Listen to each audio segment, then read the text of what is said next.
Hello everyone, I am doctor Rakhi Agarwal और आज मैं यहाँ पर बच्चों से जुड़ी एक बहुत ही इम्पॉर्टेंट बात डिस्कस करने आ रही हूँ।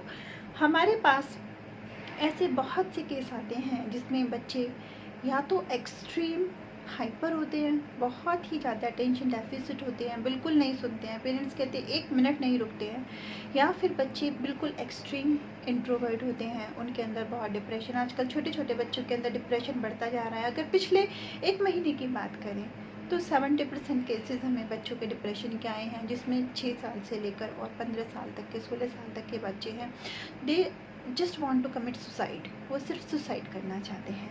एक बच्चा इसीलिए सुसाइड करना चाहता है क्योंकि उसको जन्म से ही टाइप ए डायबिटीज़ है। एक बच्चा इसीलिए सुसाइड करना चाहता है क्योंकि उसको लगता है कि मैं प्री मैच्योर बच्चा हूँ। जब हमने पूछा कि प्री मैच्योर कैसे, क्या तुम्हारा बर्थ जल्दी हो गया था, तो उसने कहा नहीं मैम, प्री मैच्योर इसीलिए क्योंकि मेरे पेरेंट्स ने हमेशा मुझे कभी वो मम्मी पापा वाला एक वो हग नहीं दिया। हमेशा से मुझे ये सुनने को मिला कि अब तुम बड़े हो गए हो, because my parent both the parents are working and they are at a very good high post. तो मुझको बचपन से ही एक सिर्फ यही डायलॉग सुनने को मिले कि आप बड़े हो गए हो, अपना ध्यान खुद रख सकते हो, अभी मेरे पास इतना टाइम नहीं कि मैं सारा वक्त आपको दूं, अगर मैं आपको वक्त दूंगी तो मैं अपनी जॉब कैसे कर पाऊंगी। आप समझ सकते हो मेरी जॉब का मुझे कितना प्रेशर है। सब चीज़ें मुझे बचपन से, जिस एज में बच्चे मम्मी पापा की गोदियों में चढ़ते हैं और उनसे ज़िद करते हैं, उनको घंटों नहीं छोड़ते, उनसे परियों की कहानियाँ एक्सपेक्ट करते हैं, उस टाइम पर मुझे ये सब चीज़ें दी गई। स्मार्ट पेरेंटिंग के नाम पे मुझसे फ़ोन, टीवी, इन सब चीज़ों को लॉक कर दिया गया और सिर्फ मुझे नौकरों की देख रेख में छोड़ा गया। तो मुझे कभी वो चीज़ मिली ही नहीं। तो मुझे ऐसा लगता है कि क्या करूँगा मैं पढ़ लिख कर, और मेरे पेरेंट्स को मैं नहीं चाहिए, उनको सिर्फ एक स्टेटस चाहिए। तो मुझे ऐसा लगता है कि इससे तो बेटर है कि मैं सुसाइड कर लूँ। वहीं एक केस हमारे पास आया सुसाइड का, जिसमें एक लड़की के साथ स्कूल में कुछ गलत तरीके से छेड़छाड़ हुई।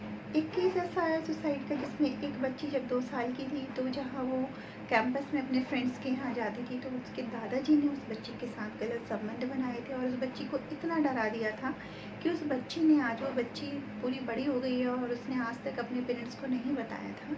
तो वो लड़की सीवियर डिप्रेशन की शिकार थी। उसको लगता था कि मैं मर जाऊँ।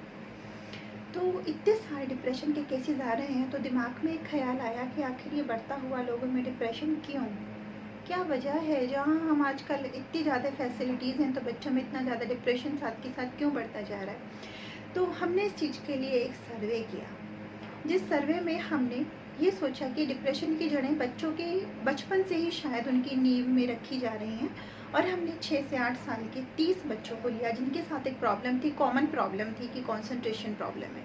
हमने उन 30 बच्चों का सेशन एक साथ किया और जब हमने उन 30 बच्चों को एक स्लिप दी कि इस पे लिखिए कि जब आप पढ़ रहे होते हैं, मुझे पता है आप पढ़ रहे होते हैं, बिल्कुल जब आप पढ़ रहे होते हैं, लेकिन उस समय आपका दिमाग कुछ और सोचने चला जाता है, बहुत दूर तक, बहुत देर तक हम कुछ और सोचते रहते हैं। और जब वो सोच के वापस आते हैं तो तब पता चलता है कि कंटेंट तो ख़त्म हो गया, तो हमारा तो कुछ समझ ही नहीं आया।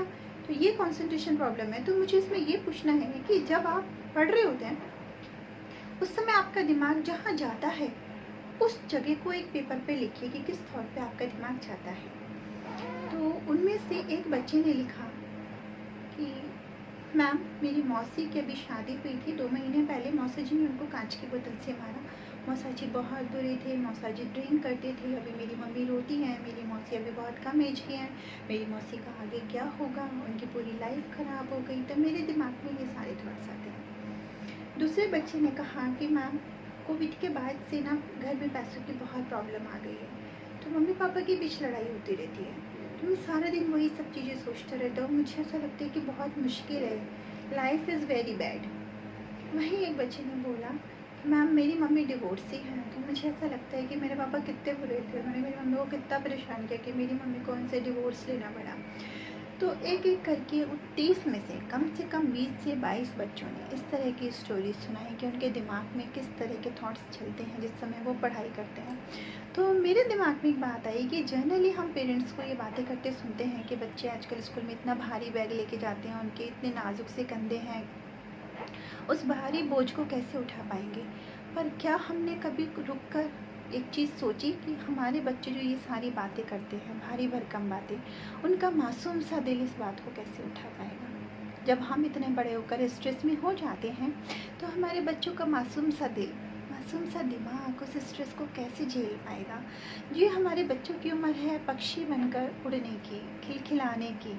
हम इसमें उनके दिमाग में, उनके दिल पे इतनी भारी गठरी बांध दें, ये सारी बातें बच्चों के दिमाग में, बच्चों के सामने करें। हमारे बच्चे इतना भारी बोझ अगर कंधे पर बांध लेंगे, अपने दिल में बांध लेंगे, तो हमारे बच्चे स्वच्छंद होकर कैसे उड़ पाएंगे। तो इसीलिए मैं एक चीज़ पूछना चाहती हूँ कि अगर हम सभी इस बात का ध्यान रखें कि हमें अपने बच्चे को किस तरीके की परवरिश देनी है।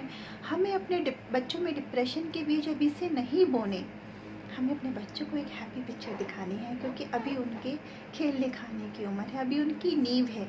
हम उनको चैलेंजेस से लड़ना सिखाएं, थोड़ी सी अपनी पेरेंटिंग में बदलाव लाएं, तो हम अपने बच्चों को बहुत ज़्यादा चेंज कर सकते हैं, उन्हें एक हैप्पी बना सकते हैं, उनकी नींव में खुशियाँ भर सकते हैं। अगर आपको भी लगता है कि आपके बच्चे में इस तरह की कोई भी प्रॉब्लम है कि आपका बच्चा आपसे अपनी फीलिंग शेयर नहीं करता, या आपका बच्चा आपके सामने सच नहीं बोलता, आपके सामने फीलिंग शेयर करने में कतराता है, या बहुत इंट्रोवर्ट है, या चुप रहता है, तो आप हमें इनबॉक्स में मैसेज करिए, या आप मुझसे पर्सनल बात भी कर सकते हैं। I am always with you. और अगर आपने मेरा चैनल अभी तक सब्सक्राइब नहीं किया है तो सबसे पहले मेरे चैनल को सब्सक्राइब करिए, और आप किस विषय पर आगे की वीडियो चाहते हैं ज़रूर लिखिएगा। Take care.